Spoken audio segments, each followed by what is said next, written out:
বিভিন্ন জেলায় এখনো সরেনি কোরবানি বর্জ্য। ঈদের দ্বিতীয় দিনেও কোরবানি দিয়েছেন অনেকেই, তাই এখনো সড়কে অলিতে গলিতে বর্জ্য পড়ে আছে, যা থেকে দুর্গন্ধ ছড়াচ্ছে এবং ভোগান্তিতে পড়ছে মানুষ। তবে পরিচ্ছন্নতা কর্মীরা বলছেন যত দ্রুত সম্ভব বর্জ্য সরিয়ে নেওয়ার চেষ্টা চলছে। সহকর্মীদের তথ্য ছবিতে প্রতিবেদন।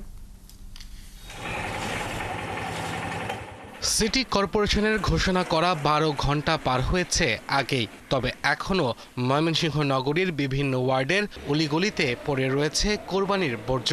নগরীর প্রধান সড়ক ও অভিজাত আবাসিক এলাকার বর্জ্য সরানো হলেও অন্যান্য সড়ক ও অলিগলিতে বর্জ্য রয়ে গেছে, যা দুর্গন্ধ ছড়াচ্ছে।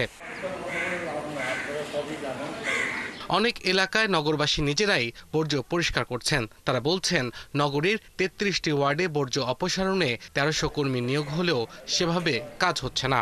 চলাচল করতেছে, এই জন্য অনেক দুর্গন্ধ হইতেছে, মানুষের ওই অসুবিধা হইতেছে। দুর্গন্ধ করতেছে আর কি, যাওয়া অসুবিধা, নাকে ধরে যাইতে হইতেছে।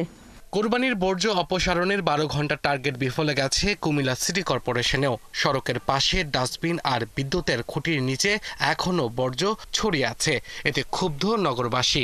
আমি ওদিক থেকে হেঁটে আসছি, আমার মনে হয় যেন গন্ধ তীব্রতা এত বেশি যে আমার চলাচল করতে কষ্ট হচ্ছে। আশেপাশে অনেক বর্জ্য এখনো রয়ে গেছে, ওরা কিছুই করতেছে না বা স্বল্প পরিসরে। নগরীতে 27টি ওয়ার্ডে 45টি টিম ও 3টি মোবাইল টিমে 400 পরিচ্ছন্ন কর্মী কাজ করছেন। অনেক সময় মেইন রোডে আমাদের গাড়ি ঢুকতে পারে না। ওনারা যদি কোরবানির পশুর বর্জ্যটা যদি একটু কষ্ট করে যদি ওনারা মেইন রোডে এনে রাখে, গলি থেকে মেইন রোডে রাখে, তখন আমাদের জন্য কাজ করতে আরেকটু সহজ হতো। তবে কোরবানির বর্জ্য অপসারণের 12 ঘন্টা টার্গেট অনেকটাই সফল নারায়ণগঞ্জ সিটি কর্পোরেশনে। নগরবাসীর সহযোগিতায় আমাদের যে নারায়ণগঞ্জ সিটি কর্পোরেশন যে নাগরিকগণ আছেন তাদের সহযোগিতায় আমরা এই আমাদের পরিষ্কার পরিচ্ছন্নতা কার্যক্রম সফলভাবে সম্পন্ন করেছি। এবং এদিকে চট্টগ্রাম নগরীতে প্রায় শতভাগ কোরবানি পশুর বর্জ্য অপসারণ করা হয়েছে, এতে স্বস্তিতে নগরবাসী।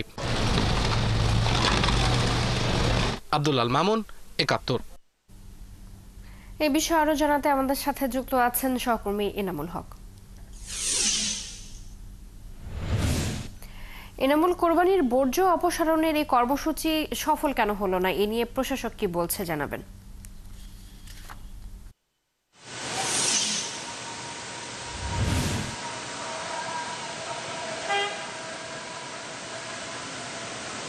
চৈতি, মূলত হচ্ছে সিটি কর্পোরেশন বলছে যে 45টি টিম কাজ করেছে 27টি ওয়ার্ডে এবং সেই সাথে 3টি মোবাইল টিম ছিল এবং তারা 12 ঘন্টা টার্গেট দিয়েছিল, কিন্তু 400 কর্মী রাত 3টা পর্যন্ত কাজ করার পরেও তারা কিন্তু সফল হতে পারেনি এবং তারা আজকেও কাজ করেছে এবং যতক্ষণ পর্যন্ত এই বর্জ্য থাকবে ততক্ষণ পর্যন্ত তারা কিন্তু বর্জ্য সরাবে, সেই কথাটি কিন্তু সিটি কর্পোরেশন বলছে।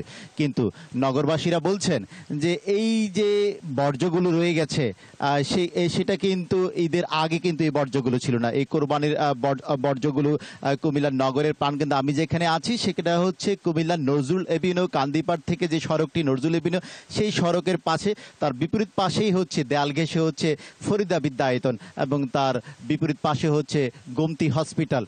এবং এই জায়গা থেকে শুধুমাত্র এই জায়গাটি নয়, তার 1 মিনিট সামনেই হচ্ছে একটি সেই ডাস্টবিনের সামনেও কিন্তু বর্জ্য রয়েছে এবং তার বিপরীত পাশে কুমিল্লা মডার্ন স্কুল, সেই মডার্ন স্কুলের দেয়াল ঘেঁষেও কিন্তু বর্জ্য রয়ে গেছে এখনও। তবে সেই পরিচ্ছন্ন কর্মীরা বলছেন বা সিটি কর্পোরেশন বলছেন যে বর্জ্য তারা সরিয়ে নেবেন, কিন্তু নগরবাসী বলছেন এই বর্জ্যগুলো সরাবে কখন, এই প্রশ্ন কিন্তু থেকে যায়। একদিকে হচ্ছে পরিবেশের রক্ষার জন্য যে ভারসাম্য সেটি মানুষ চলাফেরা করতে হচ্ছে নাক বন্ধ করে, আরেকদিকে আপনি জানেন যে একদিকে ওমিক্রন যে ভাইরাস আক্রান্ত হচ্ছে, সেই ভাইরাসের জন্যও কিন্তু এই বর্জ্য দ্রুত অপসারণ করা দরকার।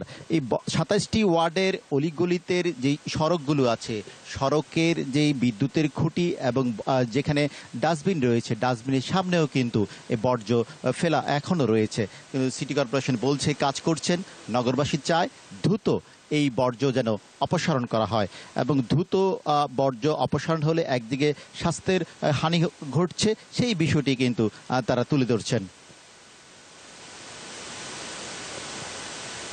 যুক্ত ছিলেন এতক্ষণ